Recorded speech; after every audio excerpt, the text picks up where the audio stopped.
Hi, I'm Laura. Hey, I'm Stefan, and you're listening to Attributed, a podcast library by Dreamdata. The purpose of it is to store and share all the knowledge that we have gathered across Dreamdata employees through our LinkedIn Lives, podcasts, and webinars. The typical topics you'll find here can be stuff like marketing, Sales, B2B ads, operations, social selling maybe. Hello and welcome everybody to another Attributed session brought to you by Dreamdata. As usual, it's me, I'm Stefan. With me today I have Alice de Courcy. Many people must struggle with getting that right on the first draft, Alice. Today, some would probably call this a pretty narrow topic, which is how to use OKRs specifically inside a marketing team.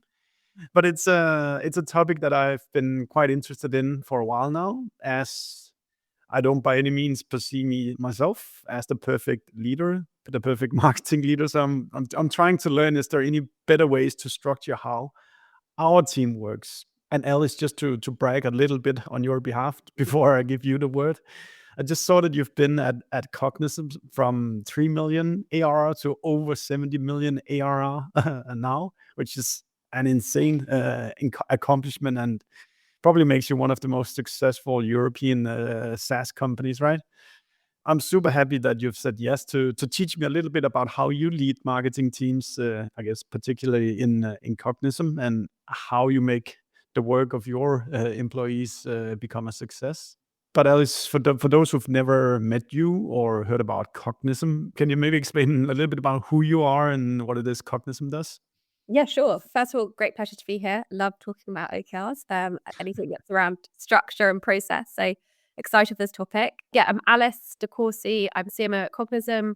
Cognism is a B2B contact data provider. We give the sales teams the contact data they need in order to find their next best prospect in a nutshell. And yeah, I've been at Cognism now for coming up to 6 years, which is kind of crazy when I think about it. And yes, happy to say scaled quite a lot past the 70 million as well now, which is exciting. And yeah, excited to dig into this topic with you.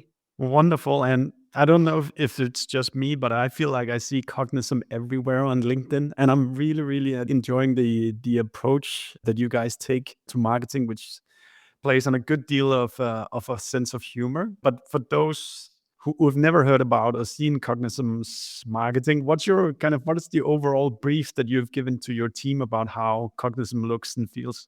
Yeah, I think important to say that I feel like, well, especially when I started at Cognism, that B2B marketing was kind of broken. I think a lot of like the first principles of what we were taught about B2B marketing should look and feel like just didn't really resonate with me or feel to be true. So when I joined Cognism, I felt like it was a great opportunity to kind of reinvent the playbook, so to speak. And we always talk about how we don't want to copy anyone else. We're trying to forge our own path. We're building in public. We are trialing, failing, experimenting all the time.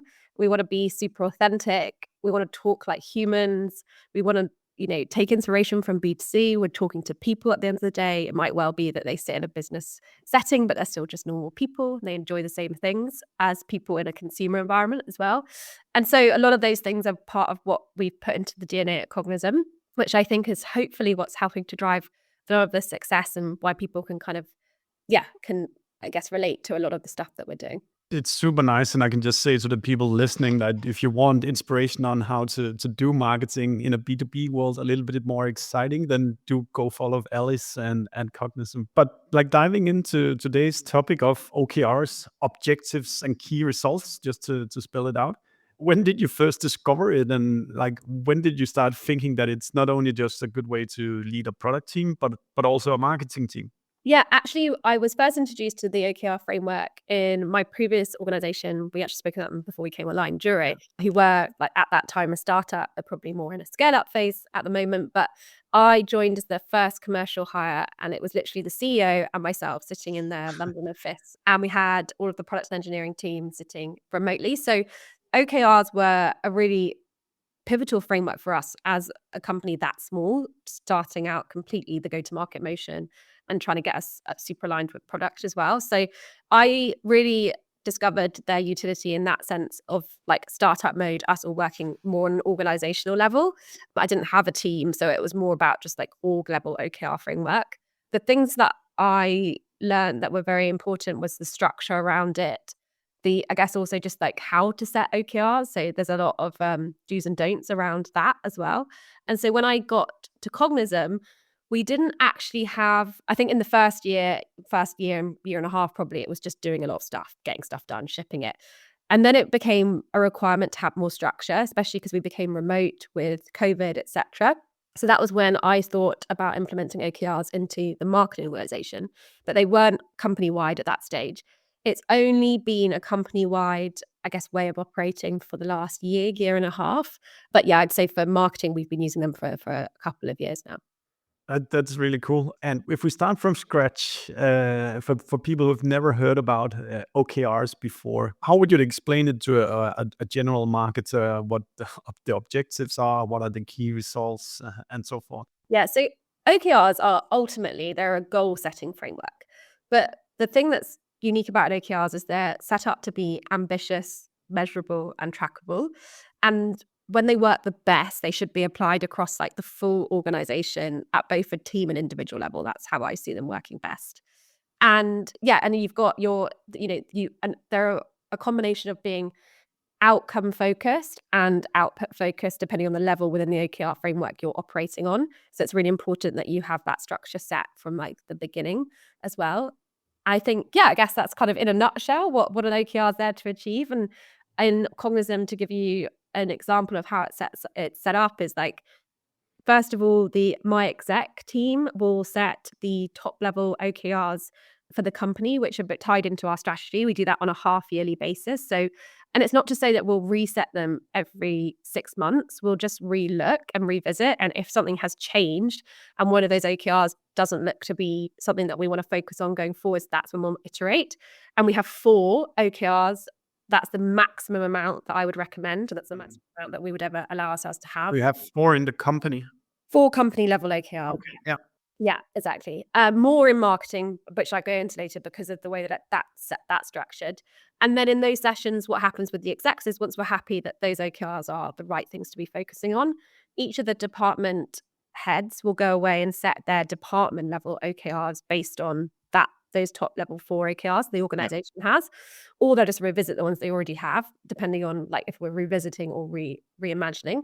And at that point, that's when we'll all come back together, and everyone from the CFO, the CEO, CPO will all talk to our OKRs that we're going to focus on from a department level, how we see them rolling up into the organization level ones, and why we think that will help us move the needle.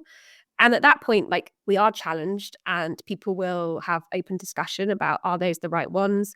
We'll talk about dependencies across departments. Like, it's a very open forum. It normally takes a whole afternoon for us to do this. Yeah. And at that point, we hope we've solidified down what the companies are and our department levels are, and that we're happy that they all align. And if we do all of those things well, then the strategy will get executed. And that's when we then go away and take them back to our teams. And at that point, I will do a similar session with my org where I'll say, these are company level, department level, and now I want you to go away and think about what your functional level OKRs are going to look like that are going to feed into these. And so that's when they will go off. And this is when there's quite a lot of work that has to happen. You need to be willing to kind of get very involved and roll up your sleeves into the details here for them to build their OKRs based off those things.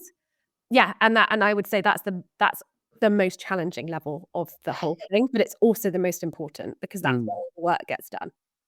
It's really interesting it seems very admirable how you guys do it.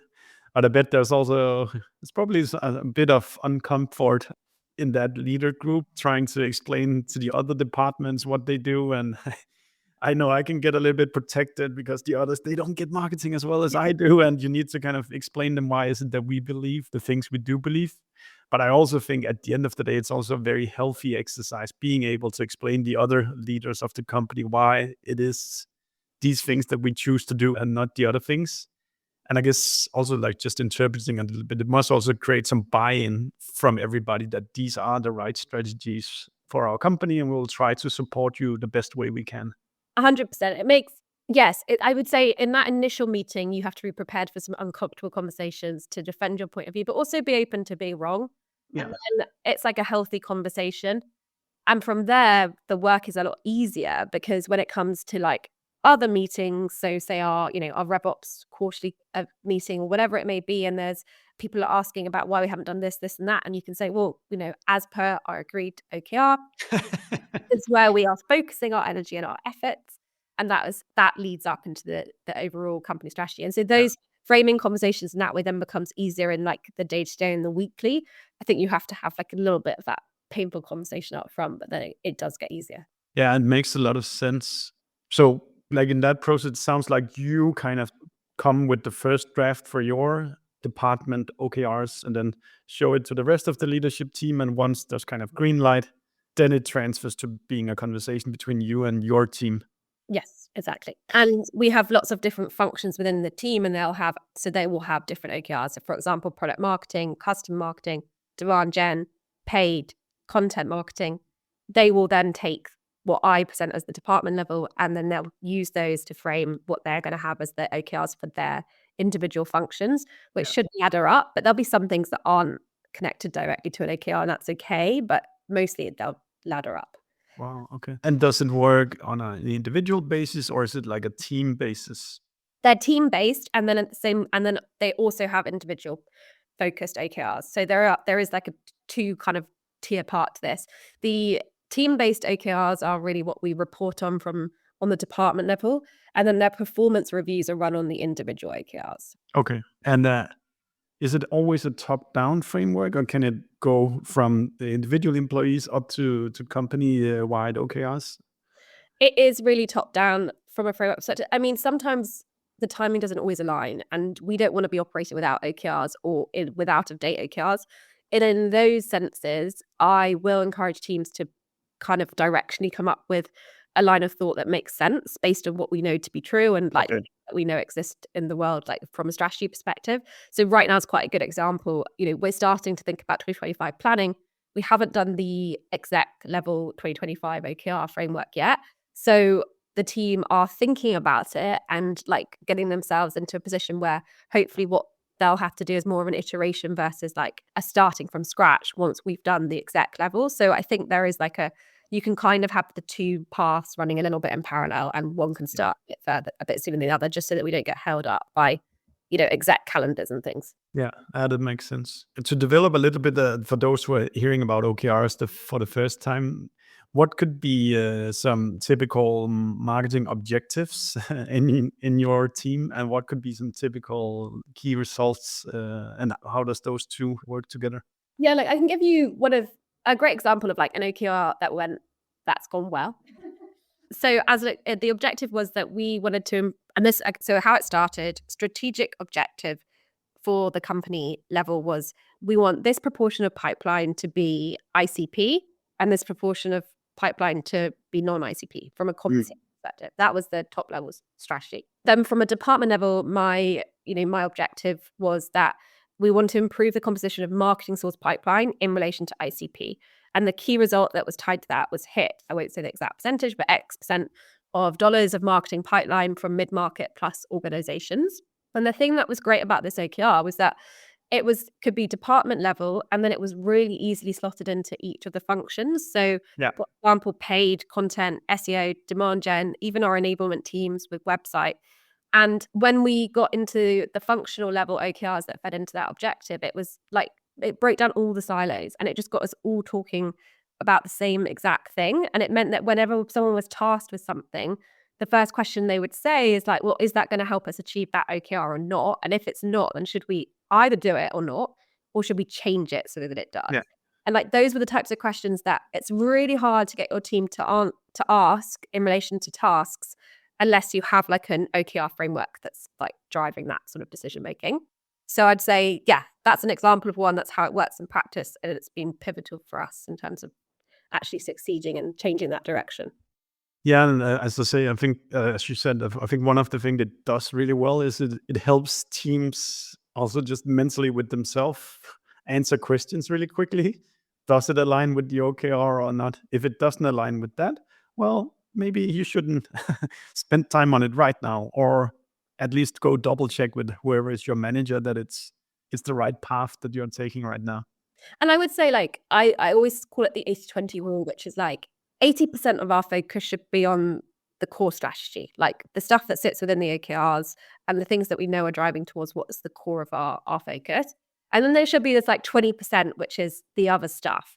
And we need to have the 20% because we are in a scale up where we learn really fast, stuff comes up all the time, and we can't iterate strategy quickly enough to kind of put it into the framework. But if you leave 20% capacity for that other stuff, it means that you're not constantly having to like reinvent the wheel or feel like you're operating outside of the system. You still have that like headspace. And it also encourages the team to get really comfortable with that, knowing that there will be some other things that happen that aren't in the OKR framework, but they're still important. And that's where we're testing fast, iterating, learning, failing, all of that good stuff. Yeah. Do you have a supplementary kind of framework to the OKRs? Because a big part of marketing is also the sales team get the demo requests they needed last week, or all these things that we just want to have happening every single week. Are they kind of stuffed into another framework, or kind of I think you call them business as usuals in another setting? How does these two play together?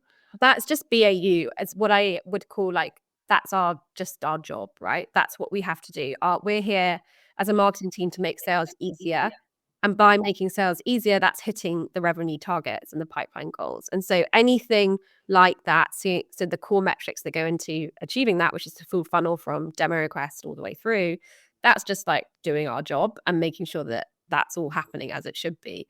And then the OKRs are supplemental to that, which is like, how do we ensure we can help drive change forward to either improve that or to do something slightly differently? So yeah, that's how I see it. Yeah, okay, makes sense. For the objectives and key results, how ambitious do you allow them to be? As kind of, are we tripling our revenue this quarter, or is it do we 20% better than last quarter? Or how do you approach this kind of goal setting or ambitions level built into these? Yes. Well, I would say like because the revenue and pipeline targets are set, and that's again like the BAU, that's the stuff that we just have to achieve. And the ambition around it will be different things. It would be like the composition of that pipeline, or that the ABM program is driving better ROI, or one channel is improving upon previous performance. There would be those types of things. And I always want them to be as ambitious as they think is possible. A lot of those OKRs are set on things that we might not have a lot of data on.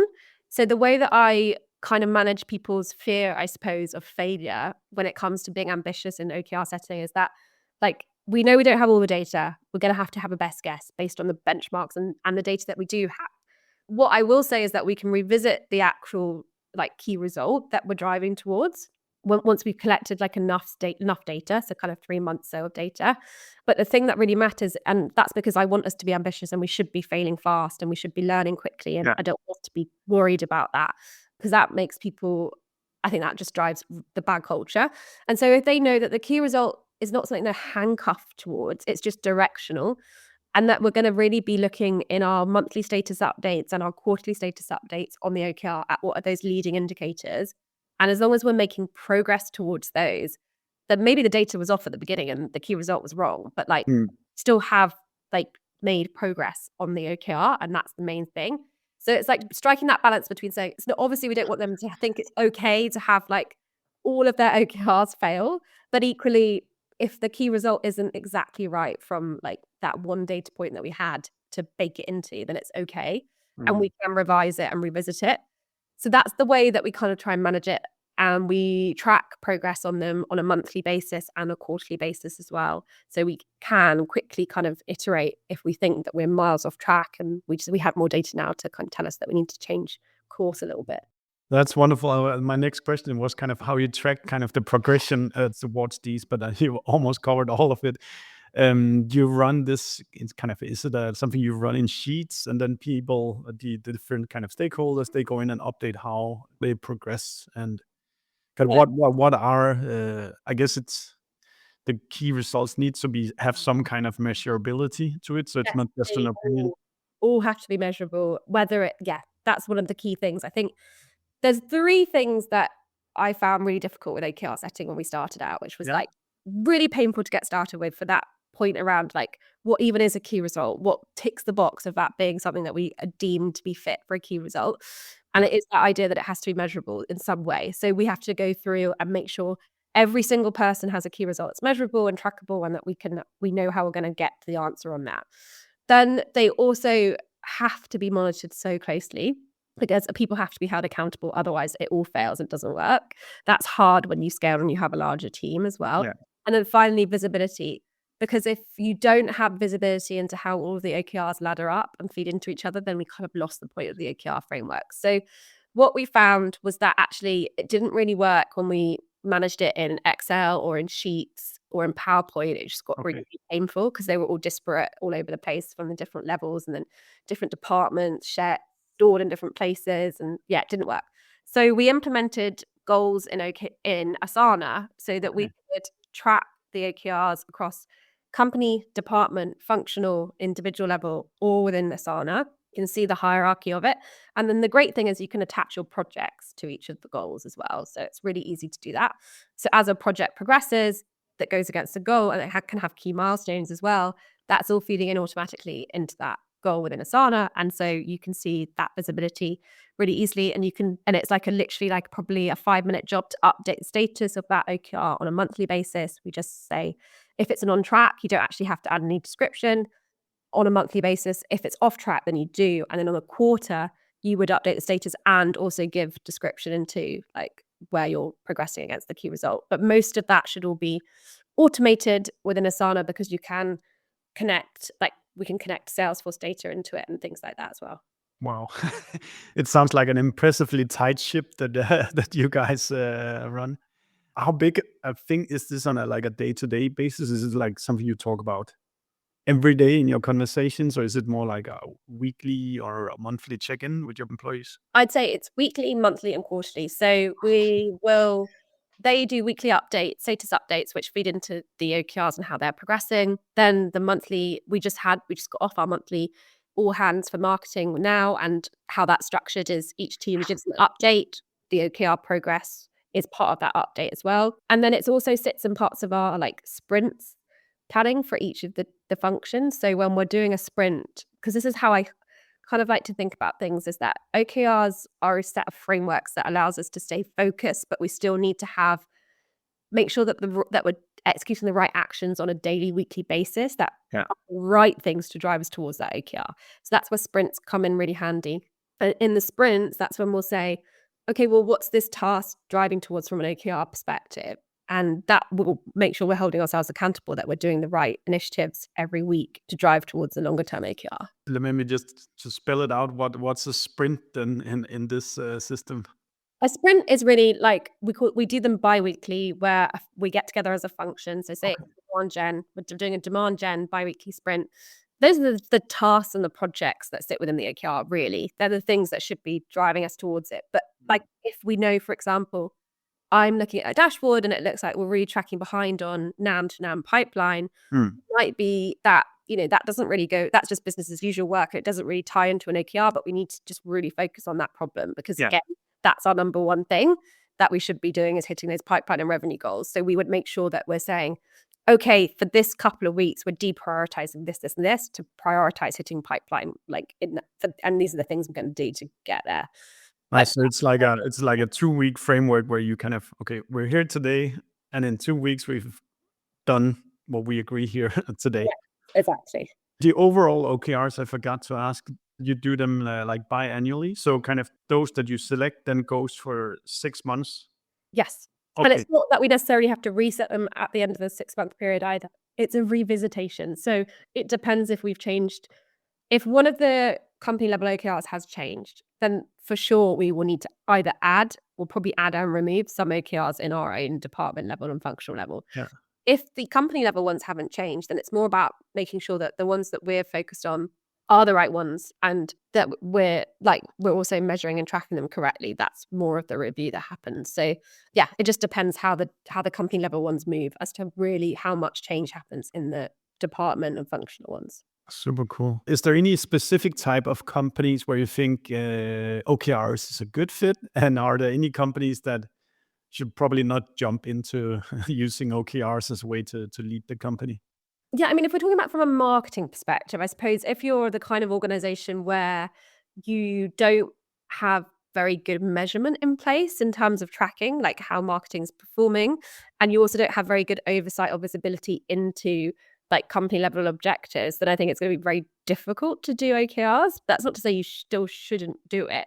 I think it's just going to make it much harder to do.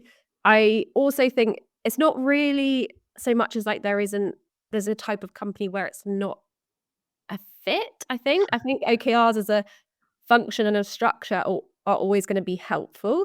I guess it depends on what your priorities are. So like as an example, if you're a small startup and you're a team of 5 and you're all sat in the office together, you probably don't need OKRs. It's probably going to be more work than is beneficial in the early days when you just want to get a lot of stuff done.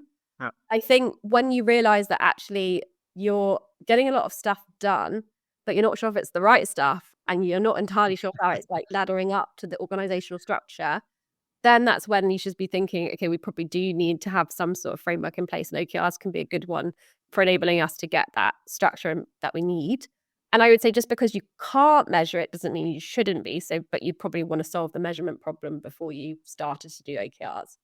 That's a really good way of putting it. If you're doing a lot of stuff, but it doesn't necessarily feel like it's it's the right stuff, or if it's moving in the same direction.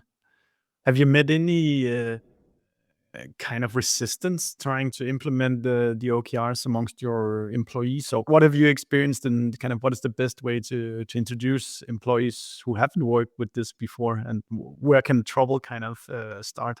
Yeah, it's an interesting point. I think people always want to understand how they're feeding into the company strategy, but then they also want to understand how they can be successful as individuals. So a way to overcome any possible friction is to make sure that you very clearly outline how the OKR process will enable them both to have a transparency into the company strategy and how their work feeds into it, but then also to help them as individuals like succeed within the company and in their own careers. So I think framing it in those two ways really helps, because that's the sort of feedback you tend to get from like employee engagement surveys when people say, oh, we don't really know how my work helps the company strategy, and I also don't feel like I'm working towards that. Really, really helps if you set the scene there.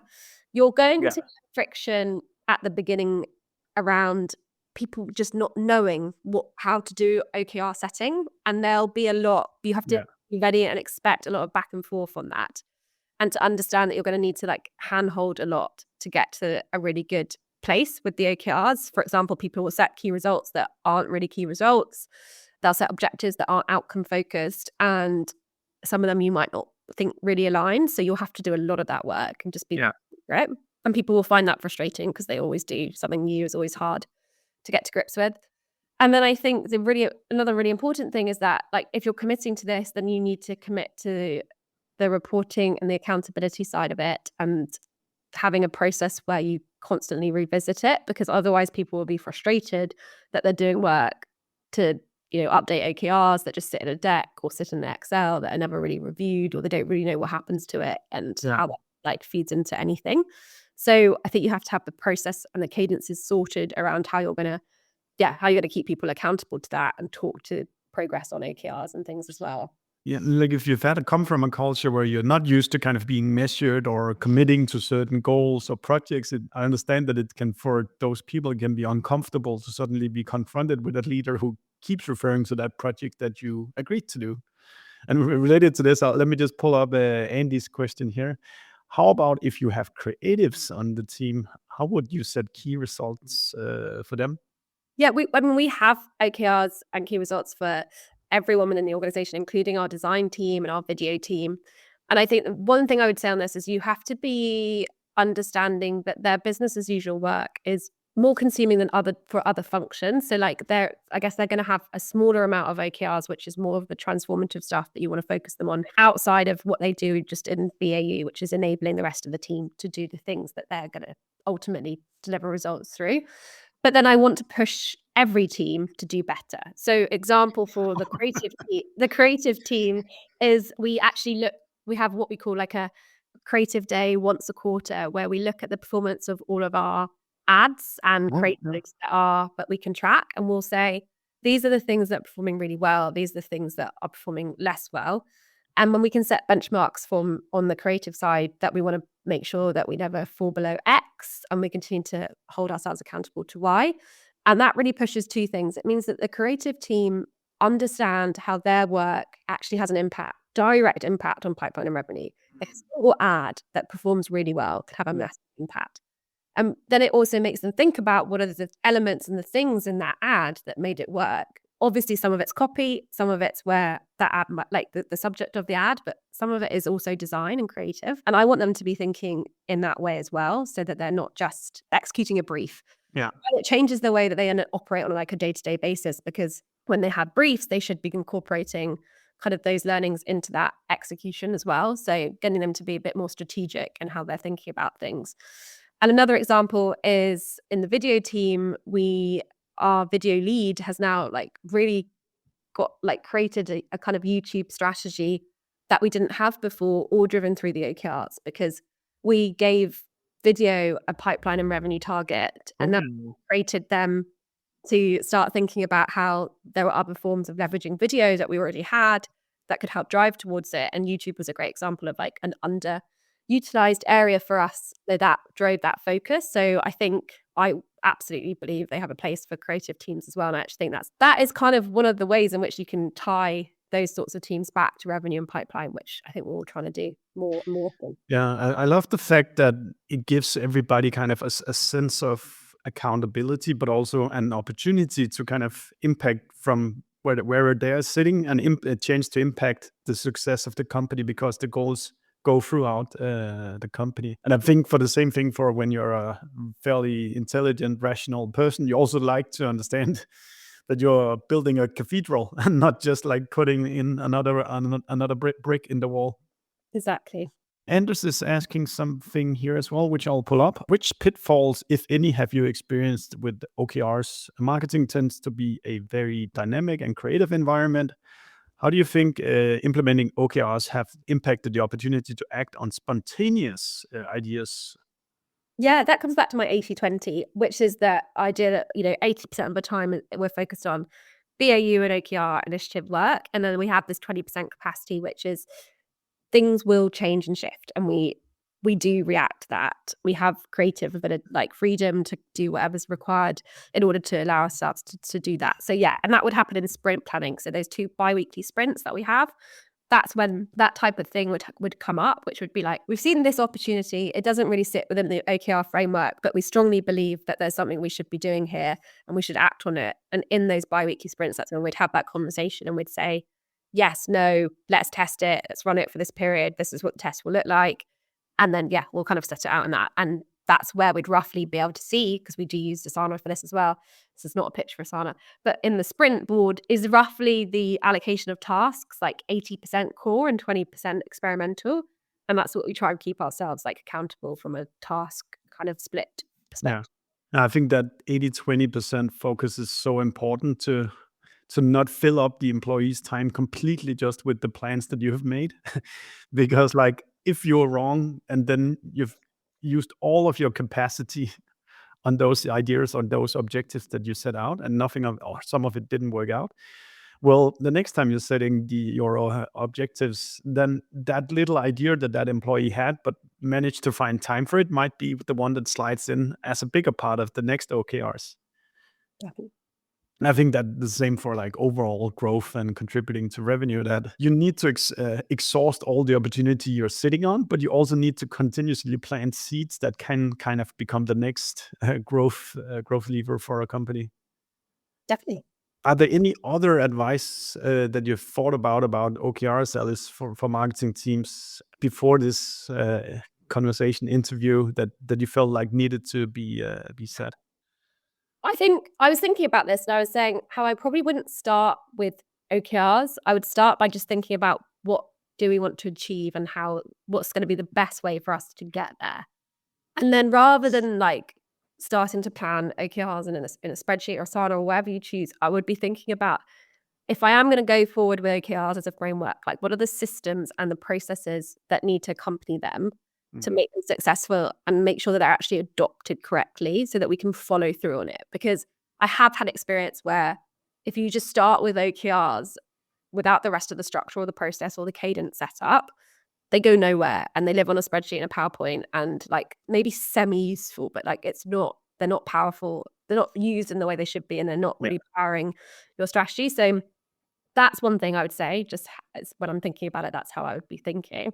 And then I would say, like, don't expect it to be a really easy exercise. Like, you need to expect there to be a lot of iteration, that you're going to need to work really closely with everyone in the team to get them to the right place. You need time to really explain to them how they work, how the company and the marketing team are going to use them to drive strategy. And again, coming back to this idea of like, what's in it for them? Like, what will the impact be on for them and their career, and also for the company? I would, just really recommend taking the time to kind of do that. And then not everyone will have the luxury of this, but a game changer for us is we have introduced, now that our team is like 30 plus marketers, we have a project manager, and she is our Asana champion, but she's also tasked with like really running the OKR process, because I think the hardest part is not even the OKR setting up front, it's the consistent tracking, updating, and making sure that we're all accountable, including myself, to like set out. And so having that role in seat has been incredibly beneficial. But if you don't have the luxury to have that person in seat, then just make sure there's time carved out in someone's workload that's going to be responsible for doing it. Because I think if you implement OKRs without some of those bits in place, then they will just fall flat. Yeah, and it's like with most things, if you're not kind of consistent and kind of following up, then progression stops and it slips off people's radar at some point, I would guess. Yeah, for sure. If your company haven't used OKRs, so say you're a marketing leader like yourself and wanted to the whole organization to be using OKRs, kind of how do you do that pitch? Or is it even possible if it's only you in marketing who wants to do OKRs to make it become a success? Yeah, I would probably just start within marketing. I always think about, if I want to make something bigger than what it is, how can I do that? And that is start with the controllable, which is probably your own department, and prove out success within your team. And then you use that as a case study for, imagine what this could look like if we implemented it on an organizational level basis. So but the thing that I would be doing is socializing the concept consistently in my one-to-ones with all of my peer execs, but then also in like monthly reporting, quarterly reporting, like my weekly reports to the CEO. I would just constantly be saying, we've set these OKRs, this is the framework we use, it, like consistently socializing that type of the results you're getting, how you're using it, like what it's driving from a strategy perspective. And then people will get interested enough when you see that to want to understand more. And I think that always helps. So start in the controllable environment, prove success out there, and then continually socialize it among the rest of your execs and the CEO. And I think you'll probably make some traction. It's very interesting now that I think about, I've heard you talk about many different marketing related topics, and it seems like the way you start is that you always start building out small pieces of proof, like the same way where I think you have done your kind of shift from the lead gen focus to a demand gen focus. And that also started out with, let's just have a small experimental budget just to create demand. So is that just kind of a way you operate to get your get your way in companies? I would say it's the two things. It's starting in the controllable and proving something out, and then it's the socialization of it, because that was the other really important thing in the shift from lead gen to demand gen. Was like, I didn't just have an experiment, prove success, and then have this big meeting, expect everyone to just buy into it overnight. I knew I needed to socialize it like consistently over time, showing the data, like without necessarily a pivotal meeting, so to speak. And then it's amazing how like organically stuff shifts when you do that. So I think that's just I don't know if that's just my psychological insight into how I think people work, and like our kind of how I think people are mostly scared of change, and so gradual change and de-risking any form of change are like the two levers you have at your advantage for getting something to ultimately go in your favor. So maybe that's just like a bit of background in psychology, leveraging to try move progress forward. Do you actually study the psychology? Only when I think it was my A-levels, so a long time ago. Okay. I have snippets of that still in my brain.